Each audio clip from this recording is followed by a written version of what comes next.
There is a number that most doctors never mention during a PCOS diagnosis. It's not your testosterone level. It's not your AMH. It's not your LH to FSH ratio. The number is 70. As in, approximately 70% of women with polycystic ovary syndrome have some degree of insulin resistance. 70%. And yet, for decades, the conversation in most medical offices stopped at hormones. It stopped at irregular cycles. It stopped at ovarian cysts, which, by the way, you don't even need to have in order to have the syndrome. The insulin piece? That was an afterthought. Sometimes it still is. So here you are. Maybe you're 62. Maybe 67. Maybe you spent 30 years being told your fatigue was stress, your weight gain was willpower, your cravings were weakness. And only now, after a lifetime of navigating a body that no one fully explained to you, are you starting to understand that there was a metabolic story running underneath everything. A story that started long before menopause. A story that food, in very specific ways, can still help rewrite. This episode is about 3 fruits, but it is not, in any meaningful sense, just about fruit. It is about what happens when the body loses its ability to hear insulin's signal clearly. It is about why that matters especially for women with PCOS, at any age, including yours. And it is about what the latest nutritional science tells us regarding specific compounds found in certain fruits that can, over time, genuinely support insulin sensitivity at the cellular level. Not as a cure, not as a replacement for medical care, but as something real, something evidence-adjacent, and something that your body can actually use. Let's start where we should have started 40 years ago. To understand why this matters as much as it does, you need to understand what insulin resistance actually is, and why its connection to PCOS was not taken seriously for so long. The first formal description of polycystic ovary syndrome as a clinical entity dates to 1935, when 2 American gynecologists named Irving Stein and Michael Leventhal published their observations on a group of women with enlarged cystic ovaries, irregular periods, and excess hair growth. The condition was named after them for decades, Stein-Leventhal syndrome. And the framework they established, a gynecological problem, a reproductive problem, an ovarian problem, shaped how medicine thought about it for the better part of 60 years. The insulin story took much longer to arrive. The connection between hyperinsulinemia and androgen excess in women with PCOS was not described in the medical literature in any meaningful way until the early 1980s. And even then, it took another decade or 2 for that finding to migrate from research papers into actual clinical practice. In the meantime, millions of women were diagnosed, or not diagnosed, with a framework that was already outdated by the time they walked into the office. This is not a minor historical footnote. It is the reason that so many women who are now in their 60s or 70s were told their condition was primarily about their ovaries, their cycles, their fertility. The metabolic dimension, the blood sugar, the insulin, the long-term cardiovascular and endocrine implications, was simply not part of the conversation. It was known. It just wasn't communicated. Insulin resistance, in plain language, is this: your cells stop responding efficiently to insulin's knock on the door. Insulin is the hormone your pancreas releases after you eat, and its job is to escort glucose, blood sugar, into your cells, where it becomes energy. When cells become resistant to that signal, glucose stays in the bloodstream longer. Your pancreas works harder, producing more insulin to compensate. And here is where PCOS enters the picture in a way that most early medical education completely failed to integrate. Excess insulin in the bloodstream directly stimulates the ovaries to produce more androgens, testosterone and its relatives, which worsens the hormonal imbalance, which affects ovulation, which affects the cycle, which was what you went to the doctor about in the first place. It is a loop, and the medical system, for most of the 20th century, chose to treat one end of that loop and largely ignore the other. If this is the kind of content that no one ever sat you down and explained, this channel exists because of exactly that gap. Subscribe and hit that like button. It tells us this conversation is reaching people who needed it. Now, why fruit specifically? Why not just vegetables, or fiber in general, or a broad Mediterranean diet? Fair questions. The answer lies in specificity. Fruits contain compounds that vegetables and grains often do not, or contain in different concentrations. Polyphenol, specific types of soluble fiber, unique anthocyanins. fructose-bound micronutrients that behave differently in the body than isolated fructose. The research on these compounds and insulin sensitivity has accelerated meaningfully over the last 15 years, and 3 fruits in particular have accumulated enough evidence to be worth discussing carefully. The first fruit is berries, and if we're being precise, we're talking primarily about blueberries, though the findings extend to a family of deeply pigmented small fruits that includes blackberries and raspberries. The key mechanism here involves anthocyanins, which are the pigment compounds that give these fruits their blue, red, and purple colors. Anthocyanins are not just antioxidants in the loose, marketing-friendly sense of that word. They have been studied in clinical trials for their specific effects on insulin signaling. A study published in the Journal of Nutrition found that daily blueberry consumption, equivalent to roughly 2 cups, improved insulin sensitivity in obese, non-diabetic adults over a 6-week period. The proposed mechanism involves the activation of AMP-activated protein kinase, a cellular pathway that is also targeted by metformin, the most commonly prescribed medication for insulin resistance in PCOS. This does not mean blueberries are metformin. It means they activate a related pathway. That distinction matters, and any honest discussion of nutrition science has to hold it clearly. What also matters is the anti-inflammatory action of anthocyanins. Insulin resistance and chronic inflammation tend to travel together. Inflammatory cytokines, signaling molecules released during immune responses, directly interfere with insulin receptor function. When anthocyanins suppress the production of certain inflammatory compounds, they are indirectly supporting the conditions under which insulin signaling works better. This is not a single mechanism acting in isolation. It is a cluster of effects that happen to point in the same direction. There is also research specifically on women with PCOS and berry consumption. A small but notable study from Iran examined the effects of a daily berry smoothie on markers of insulin resistance in women with PCOS over 8 weeks. The results showed reductions in fasting insulin and improvements in HOMA-IR, the standard calculation used to assess insulin resistance. The sample size was modest. The findings are preliminary, but they are consistent with the mechanistic picture, and that consistency matters. For women with PCOS who have been navigating blood sugar dysregulation for decades, the relevance is not hypothetical. It is structural. Blueberries are also low on the glycemic index. Their natural sugars are released slowly, which matters for anyone whose insulin response is already working hard. And their fiber content supports the gut microbiome, which is increasingly understood to play a direct role in metabolic health. The gut-insulin connection is one of the more exciting frontiers in PCOS research, and it turns out blueberries are good for that story too. The second fruit is less glamorous, but arguably more underappreciated: the apple. Specifically, apples consumed with their skin intact. The compound of interest here is quercetin, a flavonoid found in the skin of many fruits, but concentrated particularly in apples. Quercetin has been studied for its ability to reduce oxidative stress, which is relevant because oxidative stress and insulin resistance tend to reinforce each other in a particularly vicious cycle. When cells are under oxidative stress, their insulin receptors become less responsive. Reduce the oxidative burden, and the receptors begin to function better. Beyond quercetin, apples contain a specific type of soluble fiber called pectin. Pectin forms a gel in the digestive tract that slows glucose absorption. This is not a small effect. A slower glucose rise after eating means a more measured insulin response. A more measured insulin response means less compensatory hyperinsulinemia. And less hyperinsulinemia, for a woman with PCOS, means a meaningful reduction in one of the core drivers of androgen overproduction.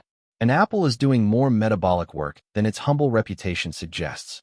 There is also emerging research on the polyphenol in apple skin and their effects on adipose tissue insulin sensitivity, meaning the responsiveness of fat cells to insulin signaling. This matters because in PCOS, visceral fat, the fat that accumulates around the abdominal organs, is particularly metabolically active and particularly resistant to insulin. The compounds in apple skin appear to reduce inflammatory signaling from visceral fat, which is a more precise intervention than anyone had a right to expect from a piece of fruit. Before we continue, drop a comment and tell us what city or country you're watching from. We're genuinely curious how far this conversation is traveling, and hearing from you is one of the most direct ways to keep building this channel. The third fruit is one that gets dismissed almost reflexively in certain wellness conversations, and that dismissal is worth examining. The banana. Yes, the banana. Particularly the less ripe banana, the one that's still slightly green at the tip, that offers a hint of resistance when you bite into it. That texture is not incidental. It corresponds to the presence of resistant starch. Resistant starch is a type of carbohydrate that, as the name suggests, resists digestion in the small intestine. Instead of being broken down into glucose and absorbed quickly, it travels to the large intestine, where it is fermented by gut bacteria. This fermentation produces short-chain fatty acids, particularly butyrate, which have a well-documented role in improving insulin sensitivity. Butyrate signals directly to muscle and liver cells in ways that enhance their ability to take up glucose without requiring high insulin concentrations. The mechanism is elegant in a way that deserves a moment's attention. Your gut bacteria, fed by the resistant starch from a partially green banana, produce butyrate. Butyrate crosses into the bloodstream and activates signaling pathways in peripheral tissues that improve their insulin responsiveness. The gut is not a passive digestive tube, it is an active metabolic organ. And the specific bacteria that thrive on resistant starch are precisely the ones associated with better metabolic outcomes in multiple studies of the gut microbiome. A banana that is allowed to ripen fully has very little resistant starch left. The starch has converted to sugar and will raise blood glucose more rapidly. A slightly underripe banana retains a meaningful portion of that resistant starch. This is not a marginal distinction. Studies on resistant starch supplementation have shown measurable improvements in insulin sensitivity after consistent intake over several weeks. The banana is delivering a prebiotic effect that goes beyond what most people associate with fruit. There is also a potassium story worth noting. Bananas are well known as a potassium source, but what is less discussed is potassium's role in insulin secretion and glucose metabolism. Potassium is required for the proper function of the beta cells in the pancreas, the cells that produce insulin. Low potassium levels are associated with impaired insulin secretion and with higher rates of type 2 diabetes in population studies. For women with PCOS who are already dealing with a metabolically stressed system, maintaining adequate potassium intake is not a trivial consideration. A banana delivers that alongside its resistant starch, a two-part benefit from a food that costs almost nothing. This also addresses a concern that gets raised frequently about PCOS and fructose.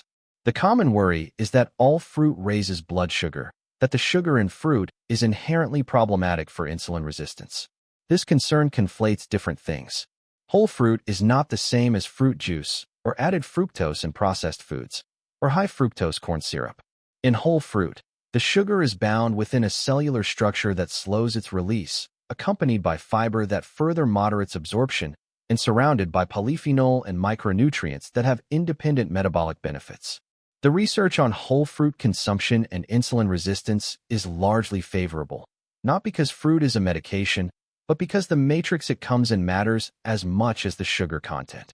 Women with PCOS who have spent years avoiding fruit out of generalized fear of carbohydrates deserve to know this. The fear was not baseless. It was a distorted application of a real concern. But it overcorrected in a way that may have eliminated genuinely beneficial foods. If you've stayed with this conversation this far, you already know this channel is not here to give you a quick fix or a neat list to screenshot. Subscribe, like this video, and make sure the next woman who needs this kind of clarity can actually find it. Now let's bring this back to where you actually live, your body, your history, your 60s or 70s, your decades of navigating symptoms that no one fully named. Insulin resistance does not disappear after menopause. This is a fact that deserves to be said plainly, because the assumption runs in the opposite direction. The assumption that once the ovaries quiet down, the PCOS story is over. It is not. The metabolic components of PCOS persist. Insulin resistance, elevated androgens, inflammation, disrupted lipid profiles. These continue into the postmenopausal years and beyond. In some women, they worsen, partly because the hormonal shifts of menopause create their own metabolic pressures. Estrogen, among many other functions, plays a protective role in insulin sensitivity. When estrogen levels drop at menopause, many women experience a deterioration in their metabolic markers, higher fasting glucose, more abdominal fat accumulation, worsening lipid profiles. For women without PCOS, this is a difficult transition. For women with PCOS who were already insulin-resistant entering menopause, the decline in estrogen can feel like a final layer added to an already heavy burden. The system that was already working hard has to work harder.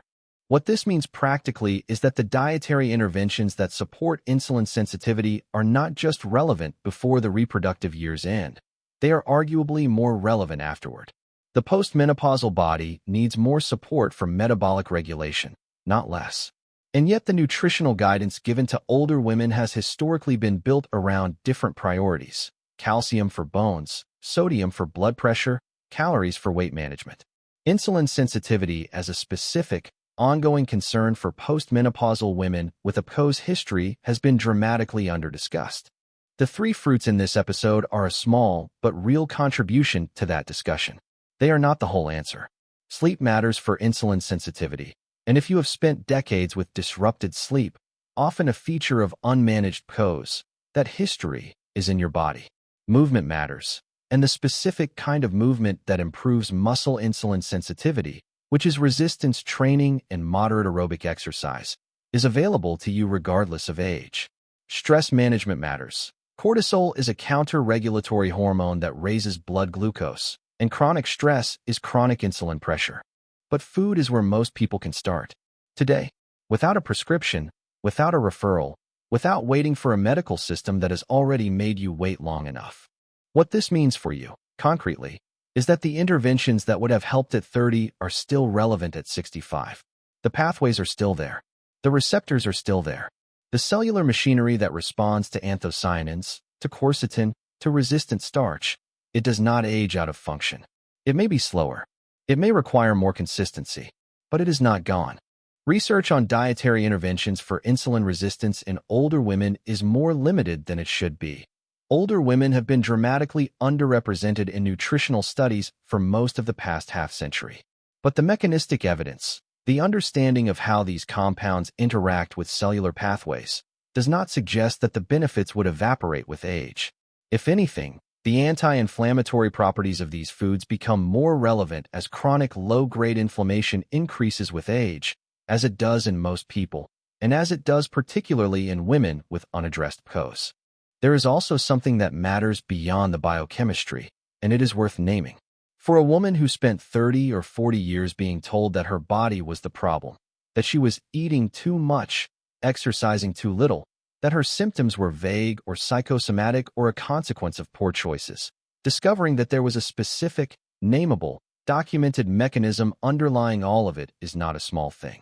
And discovering that there are specific, evidence-supported actions she can take now, with foods that are real and accessible and that her body can actually process, is a form of restoration.